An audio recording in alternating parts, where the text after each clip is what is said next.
welcome back to my vlog. Welcome back to my YouTube channel, to my FB page. At to all my suke, thank you so much.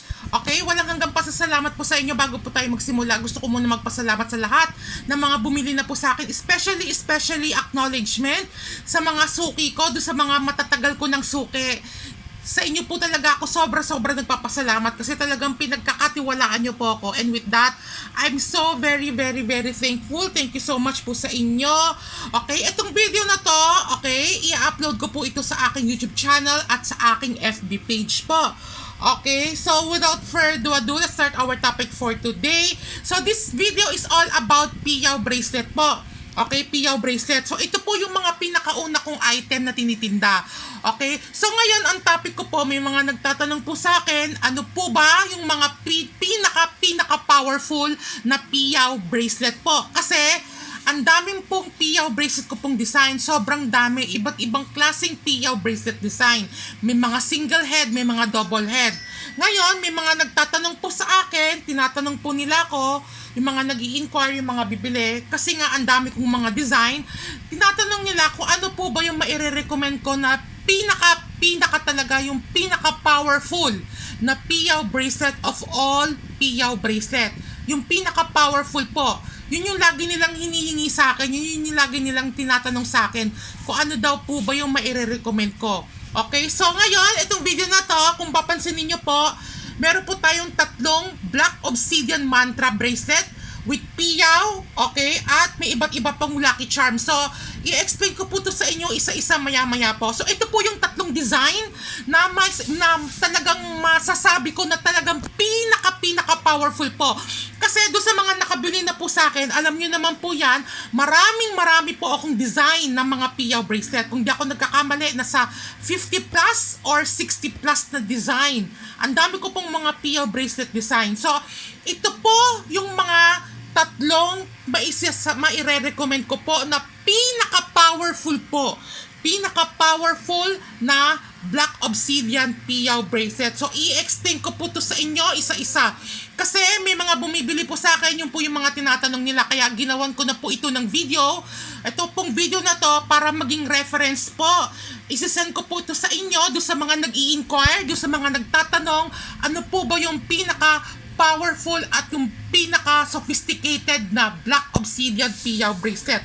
So, ito po yung tatlo. Okay? Unahin na po natin ito. Okay? Ito po ang double-headed. Double-headed. Okay, ulitin ko po, ang double head or double piyaw ang isa sa pinaka-powerful po compare sa single head or sa single piyaw. Uulitin ko po, ang double piyaw ang may pinaka-powerful po. Tapos, kung papansinin niyo po, marami po siyang charm na nakasabit po. So, for every charm na nakadikit po dito, may mga benefits po yan. Okay? Actually, nagawan ko na po ito ng video dati. Last 2 years o 3 years ago. Ngayon, i-recap po natin, isa-summarize po natin, okay? So, ano po ba yung mga charm na nakalagay po dito, okay? Una, money balls, okay? Ang money balls, it symbolizes never-ending flow of wealth, kaya nga ikot siya ng ikot, oh. Ibig sabihin, tuloy-tuloy yung pasok ng grasya, tuloy-tuloy yung pasok ng swerte. Lalong-lalo na po pagdating sa pera, kasi nga, kaya nga tinawag na money balls po, okay? So, yun po yung benefits niya, itong money balls. Okay, ang piyaw naman po, sa mga hindi pa po nakakaalam, ang piyaw is money magnet. Okay, money catching magnet. More, nag-a-attract po ito ng positive energy, lalong-lalo na po sa usaping pang financial aspect, money luck. Okay, yan po yung pinaka-attraction, ina-attract ni piyaw. Okay, ngayon, ito naman po, Fu, ibig sabihin ng Fu ay success or prosperity. Yun po ang ibig sabihin po niya, itong Fu. Okay? Fu logo po ito. Isa po siyang Chinese word. It symbolizes success and prosperity. Okay? Ang Wulu naman po, itong Wulu charm, it symbolizes good health, okay, strength, and longevity. Okay? Pampahaba ng buhay, good health, anything na may kinalaman po sa kalusugan. Ito po ang sinisimbolize ng Golden Wulu. Okay? Ulitin ko po, ang Wulu po ay more on good health, longevity, at strength, kalakasan, kalusugan, magandang pangangatawan. Yun, basta lahat ng may kinalaman sa kalusugan, yan po. Golden Wulu. Okay? Itong barrel bar, Okay? Ito is sinisimbolize naman po niya ito is protection at mga ari-arian. Okay? Nag-a-attract po ito ng mga ari-arian, barrel, golden barrel bar. Okay? Nagsisimbolize din po ito ng money luck. At ari-arian. Okay? Mga ari, syempre pag sinabi mong ari-arian, sasakyan, lupa, bahay, cellphone, basta kahit lahat ng ari-arian, okay? Ito naman Buddha's head po. Pag sinabing Buddha's head, halos lahat po ng benefits nandito na kay Buddha's head, no? Pag sinabing Buddha's head, ang dami po niya itong benefits si Buddha's head. Kay Buddha's head pa lang nandito na po yung prosperity, abundance, good luck, protection sa araw-araw, okay? At harmony, okay? Happiness, okay? Yan po ang sinisimbolize po ni Buddha. Yan. At for good health din po ito si Buddha, itong Buddha's head, itong golden Buddha. Okay? Ito naman si happy golden peace apple, okay? Kung papansinin niyo po, para siyang apple. Ano po ba ang apple sa Chinese? Ibig sabihin, ping-an. Katunog niya po yung salita sa Chinese na kapayapaan, peace of mind, peace sa kapaligiran. Okay? Ito po, sinisimbolize po niya yung pagkakasundo-sundo, walang gulo, walang away, walang issue. Ito po yung benefits ng golden apple po. Okay? Itong golden plaque tai sui, protection din po ito sa mga malas. Kung di ako nagkakamali, tai sui po ito. Para siyang plaka na tai sui. Okay? Protection din po ito sa mga misfortune, negative energy sa mga malas, at nagdadala din po ito ng magagandang balita, nagdadala din po ito, nagpapasok din po ito, or nag-absorb din po ito ng positive energy. Okay? So, yan po yung parang pinaka-benefits po niya itong golden plaque tai sui. Okay? Ito naman pong money bag.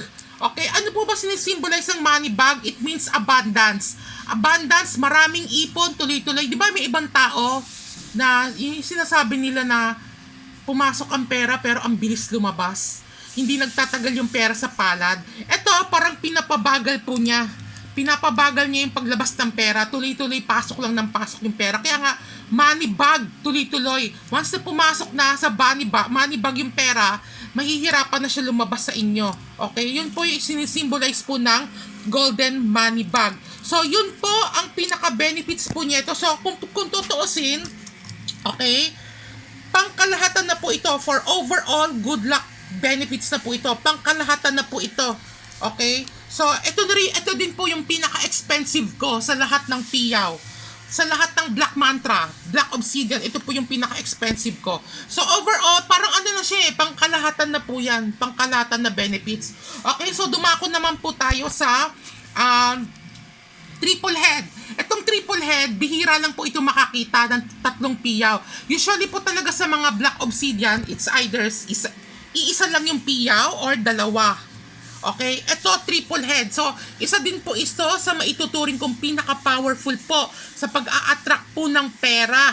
Okay? Nag-a-attract po ng positive energy regarding in terms of wealth luck, money luck, at good luck po. Okay? Yan po. More on money po talaga si piyaw. At the same time, protection din po ito sa mga misfortune, sa mga kamalasan. Nagtataboy din po ito ng mga aksidente. Parang pinoproteksyonan po kayo sa mga hindi magandang pangyayari, sa gulo, sa aksidente.